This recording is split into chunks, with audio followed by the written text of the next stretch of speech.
Hey guys, Sean here. Welcome to the F1 Word and to the qualifying report for the 2019 Bahrain Grand Prix. And it was another cracking session right the way from Q1 all the way to the pole position shootout. So close. Before I get onto some of the reaction from the session though, let's start by having a look at tomorrow's provisional grid. Charles Leclerc managed to land his first career pole position in just his second race with Ferrari. He did that with a lap time of a 1:27.866, nearly 3/10 clear of teammate Sebastian Vettel. But a front row lockout for Ferrari. In behind them are the two Mercedes, Lewis Hamilton just behind Vettel in third, with his teammate Valtteri Bottas in fourth. Max Verstappen a long way off for Red Bull in fifth, with Kevin Magnussen once again starring for Haas in sixth. Carlos Sainz will start seventh tomorrow for McLaren. Great session for them, as we'll talk about a little bit later on. Romain Grosjean did qualify in eighth place. However, after blocking Lando Norris in Q1, he was handed a 3-place grid drop for tomorrow's Grand Prix, plus a point on his super license, which takes his total to 8, which is just 4 away from a potential race ban. Kimi Raikkonen ended the session in 9th place for Alfa, with Lando Norris once again making it into the top 10. Great day for McLaren. Daniel Ricciardo was only 11th for Renault, with Alex Albon in 12th and Pierre Gasly only down in 13th. Sergio Perez 14th for Racing Point, with Daniel Kvyat in 15th for Toro Rosso. Antonio Giovinazzi ended the session in 16th for Alfa, with Nico Hülkenberg out in Q1 in the second Renault. Not great for them at all. Lance Stroll in 18th for Racing Point. Another poor Saturday, but not as disappointing as it was for Williams. Definitely cut well adrift. George Russell 19th and Robert Kubica will start 20th. So then, after a very disappointing weekend in Australia, Ferrari have finally shown the pace they promised in testing, and they do look very quick. It's the Scuderia's second consecutive front row lockout in Bahrain and their 62nd overall. Interestingly enough, Charles Leclerc becomes the second youngest pole sitter in F1 history and is the 99th different driver to take pole, and tomorrow is the 999th Grand Prix. How about that for a stat? Speaking after the session, the youngster was understandably happy, but says that he's learned a lot from Sebastian Vettel. I have learned a lot from him and I will probably learn more, but today I'm very happy to be in front of him, so it's a good day for me. I'm extremely happy. Obviously, in the last race, I was not very happy with my qualifying. I did some mistakes in Q3, and I really worked hard to try and not do the same mistakes here, and it seemed like we did quite a good job.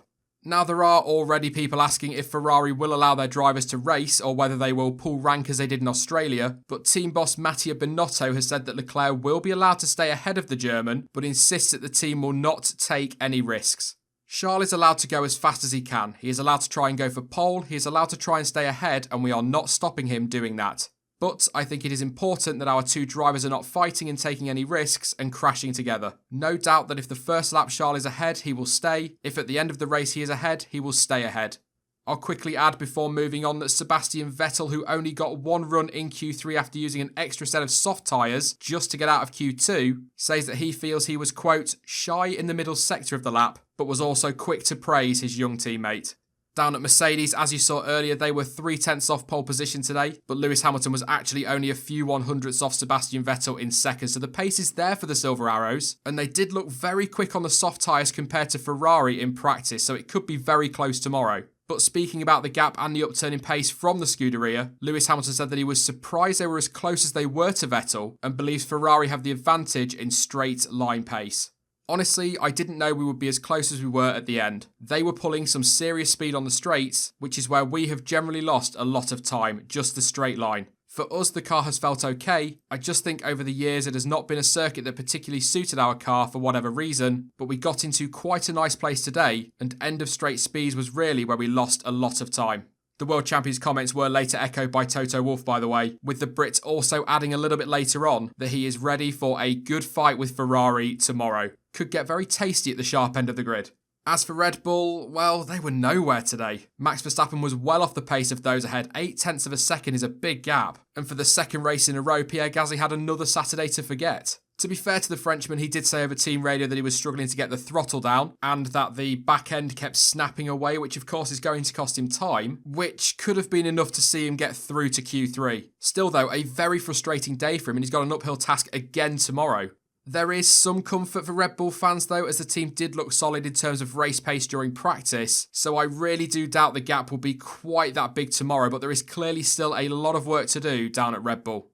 As you'll know from the Australian Grand Prix qualifying report, I like to go over the top 3 teams and then pick out 1 or 2 standout performers. Once again, Kevin Magnussen delivered an excellent lap that will see him start inside the top 6 and, as you saw when I was going through the results, within a second of pole position. Something that was also managed by Carlos Sainz in the McLaren. Both of them were so good today. And I think on the positive side of things, they are the 2 big stories of qualifying outside the top 3 teams. Magnussen and McLaren as a team. Doesn't it feel like forever since we last saw 2 McLarens make it into Q3? Fantastic performance.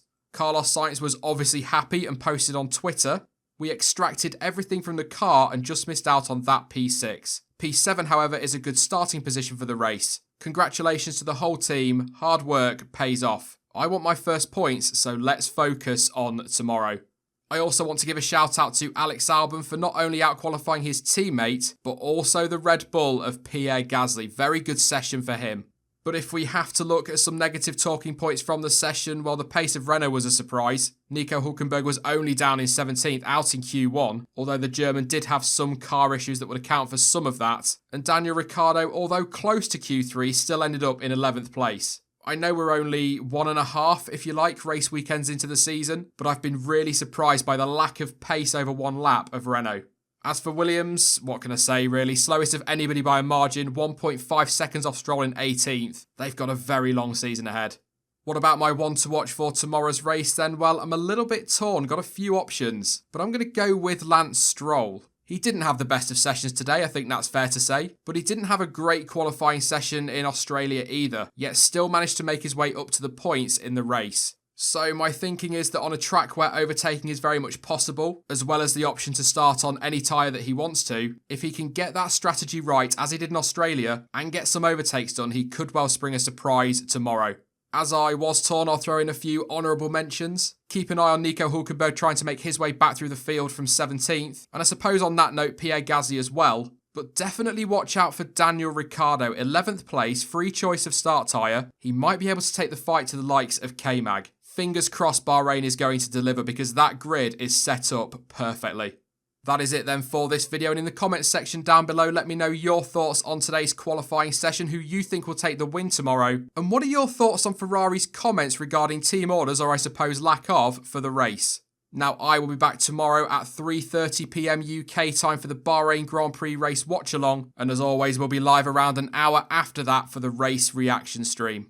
In the meantime, though, you can follow me over on social media. Links to Twitter, Instagram, Facebook, and of course to Discord are all in the description down below. But as ever, thank you for watching. I've been Sean, this has been the F1 Word, and until next time, goodbye.